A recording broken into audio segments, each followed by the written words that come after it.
What is up, guys? It's your boy Edward V, and today I'm gonna do another special video. I see a lot of these videos popping up talking about they tried intermittent fasting for 1 month and this is what happened. So that's good in the short term, and most diets, a lot of diets, if you interject something new into what you're doing into your regimen, can actually work for you. So I wanted to do my version of that video, which shows what happened to me in the long term. So this is my video of me trying intermittent fasting for 7 years and what ended up happening. I'm gonna break it down in this video. Stay tuned.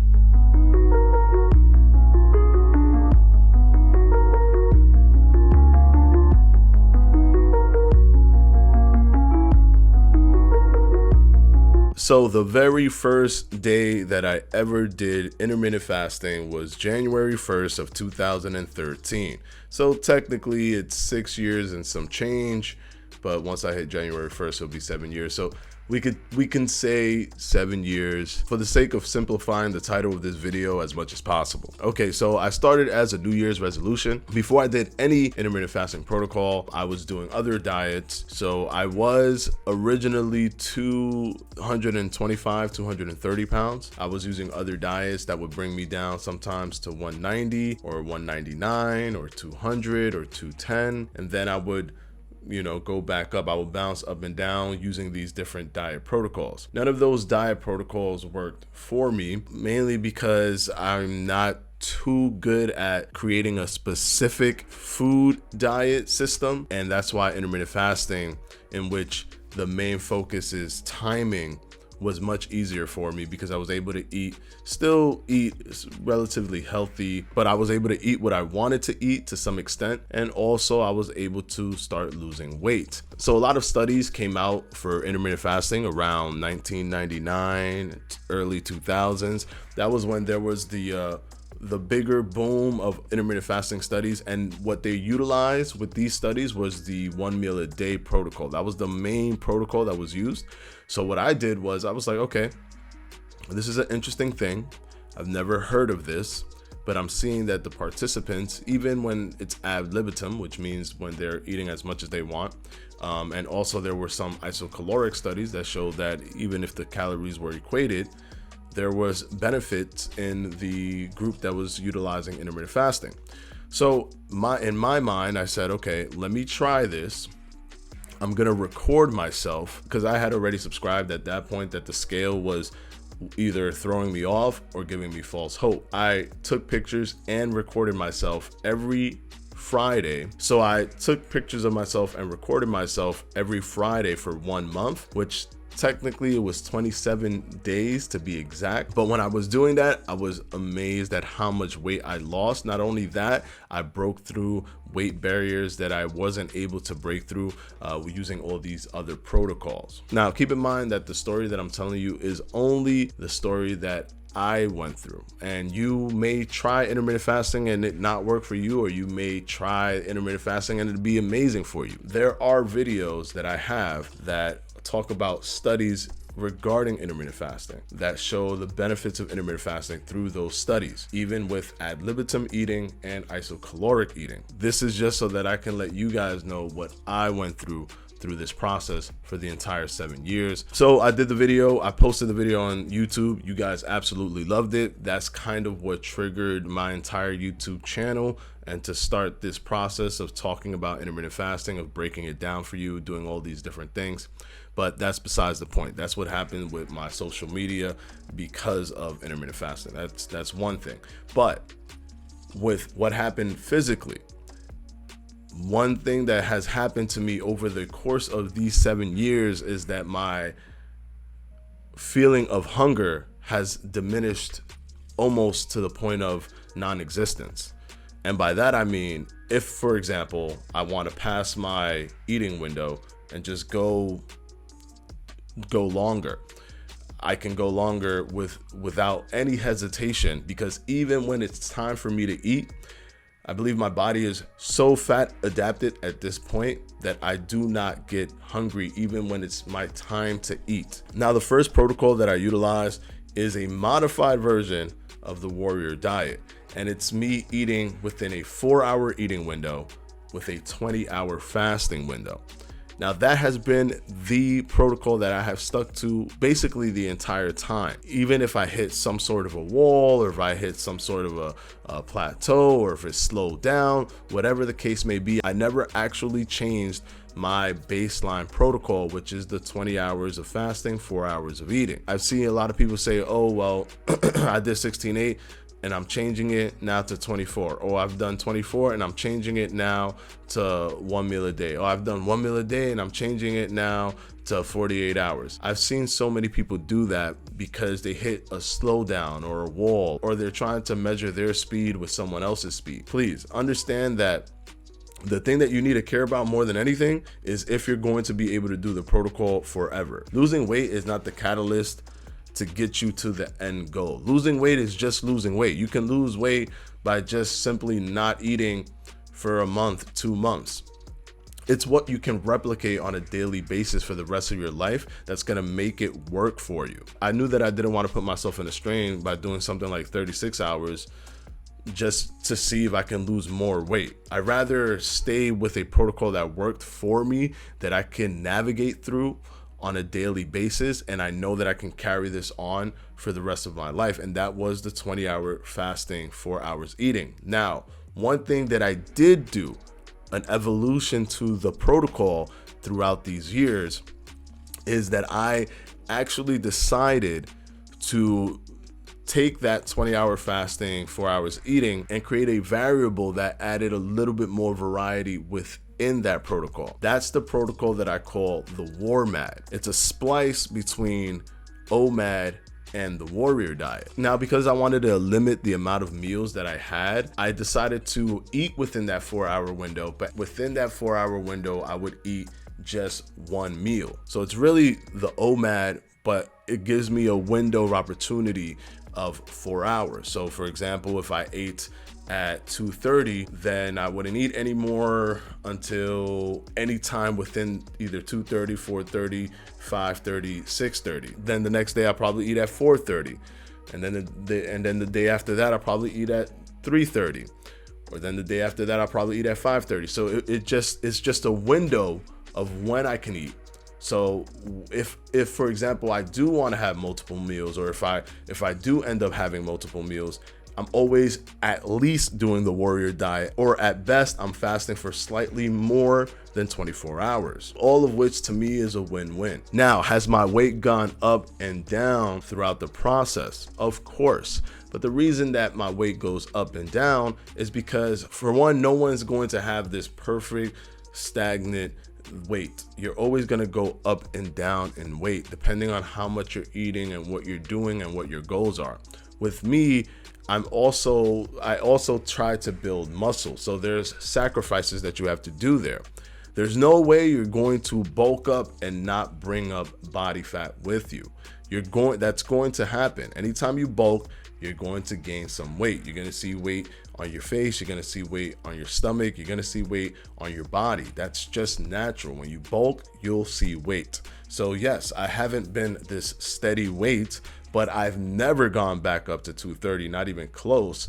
I don't think I've ever gone further than 180, 185. I just go up, gain some weight, build a little bit of muscle, and then I go ahead and lean out again. I've gained so much control, however, with losing weight and building muscle and understanding when to cut it off and what to do. I understand how much time I need to be at a specific body fat percentage, and it works for me every single time. For the entire 7-year period, for example, if there was like a photo shoot, or if there was a summer vacation, whatever it is, I knew how much time I needed exactly to get myself to be ready for that summer vacation or ready for that photo shoot. And I always planned accordingly. So I knew, hey, look, I got to get to this certain weight for that specific date. So I'm starting my cutting regimen on this day. And that comes from consistently using and understanding the protocol of what I do for intermittent fasting. And also, yes, I count calories, but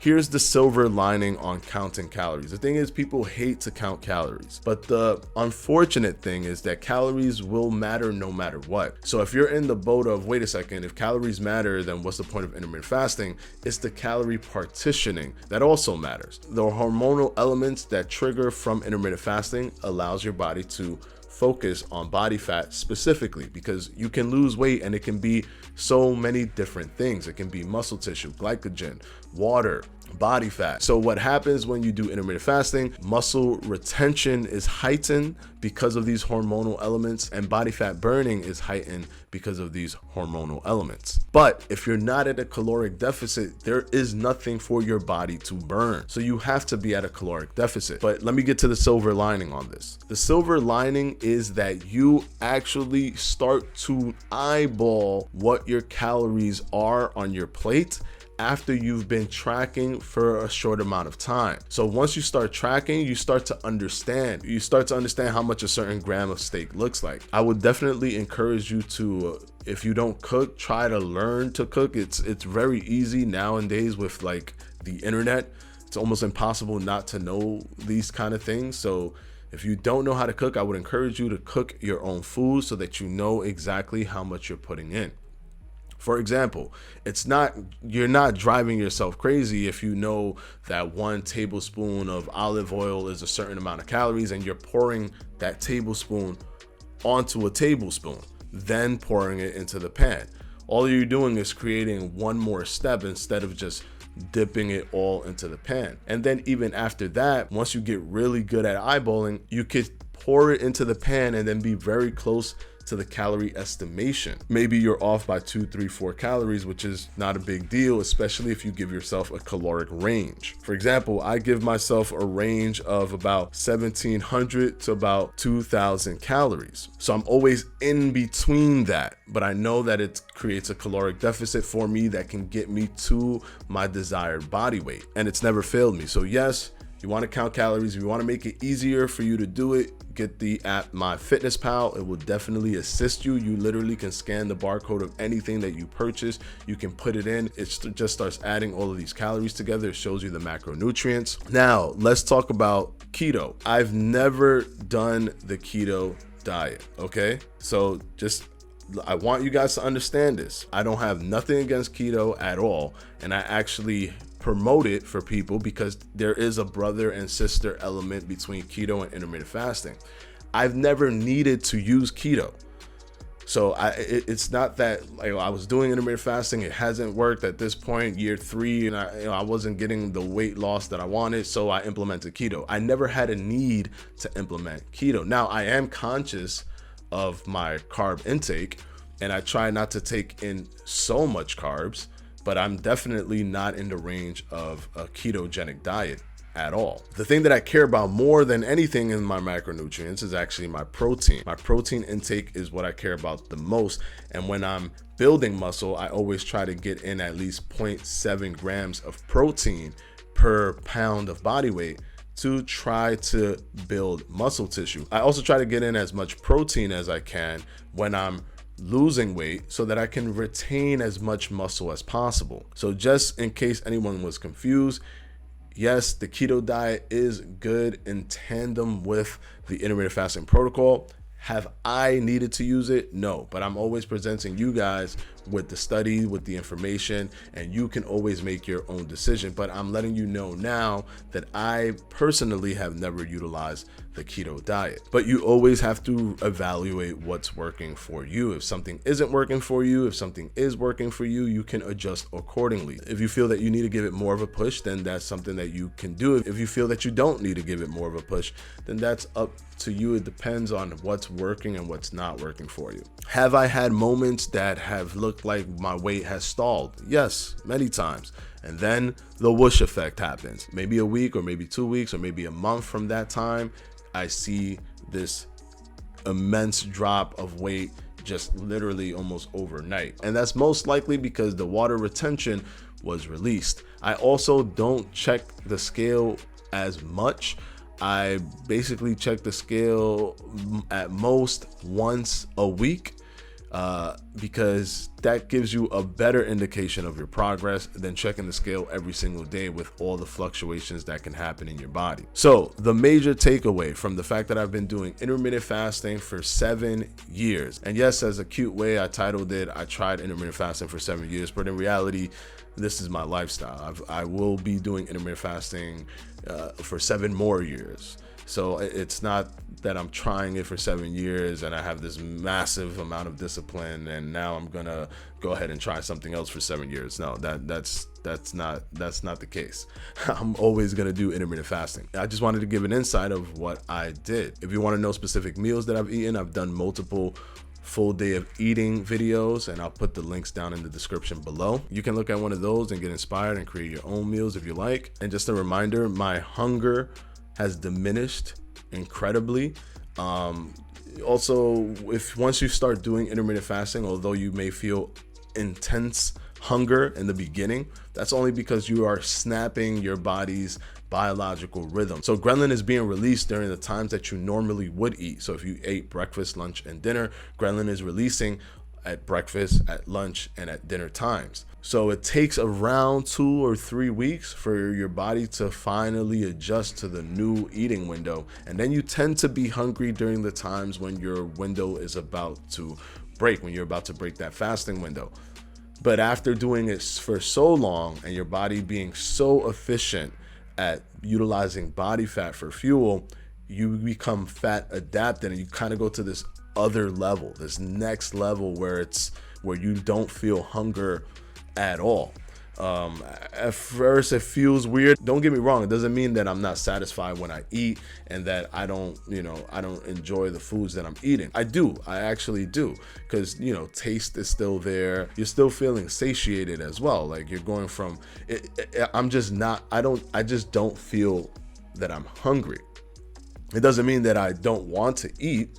I do, but there isn't an impulse or hunger or a drive to eat. And I can see people eat all around me. People can offer me things to eat, and that happens all the time. And I always politely decline because 1, I don't want to eat stuff that's outside of my eating window, and 2, I don't really like to eat just like snacking on stuff and then all of a sudden I don't really know where my calories are for the day. Now, how do I measure my calories? Originally, I used to use my BMR, and I used to take off of the BMR because if I took off of the BMR, that made me feel that I was confidently at a caloric deficit.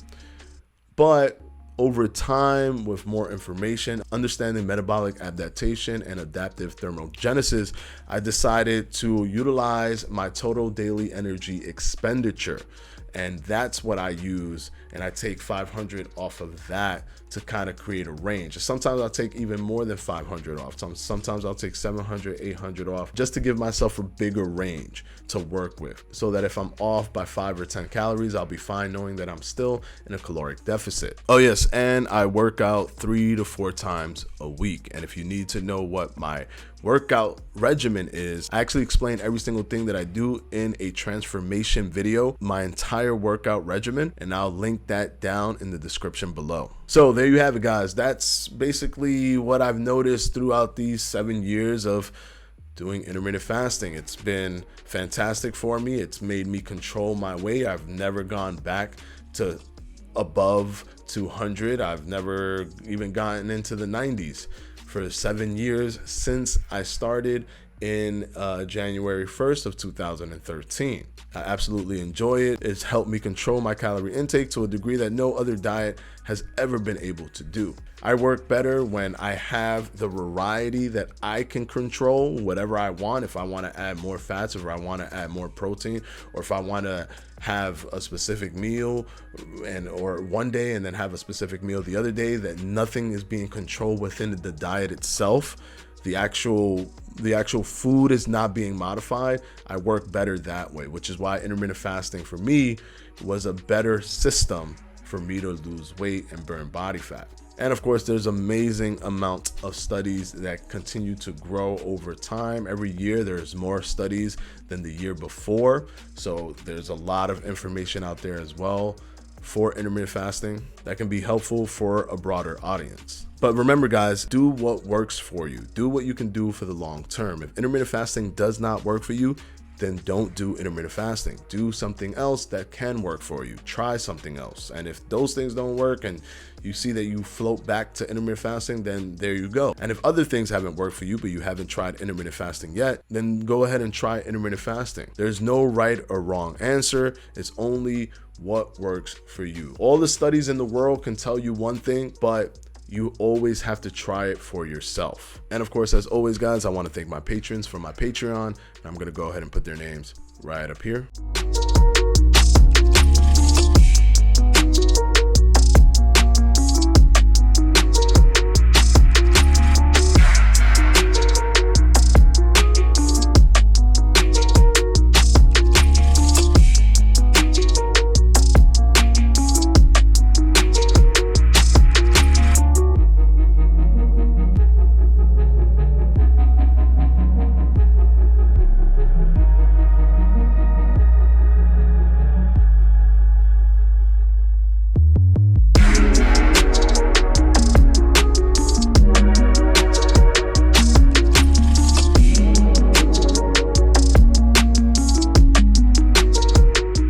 And as always, guys, I'll see you on Sunday for another FAQ. Peace.